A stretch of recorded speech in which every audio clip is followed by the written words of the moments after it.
तू काहीच बोलू नकोस. आज फक्त मला बोलू दे. तुला वाटतंय ना की मी तुझ्याकडे दुर्लक्ष करतोय. तू हाका मारतोयस आणि मी डोळे मिटून बसलोय. तू म्हणतोस ना, स्वामी मी तुमचं काय वाकडं केलं, माझ्याच नशिबात हे का?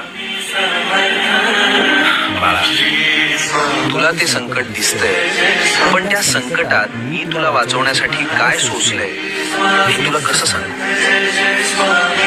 तुझ्यावर येणारा तो घाव मी माझ्या हातावर झेललाय. तुझा माझ्यावरचा राग सुद्धा मला गोड वाटतो रे, कारण त्या रागाच्या मागे तुझं माझ्यावरचं प्रेम दडलंय. हे बघ, जगाला वाटत असेल की तू हरलायस, पण जोवर माझी नजर तुझ्यावर आहे तोवर तुला हरवण्याची ताकद काळामध्ये सुद्धा नाही. भिवू नकोस, मी तुझ्या पाठीशी आहे.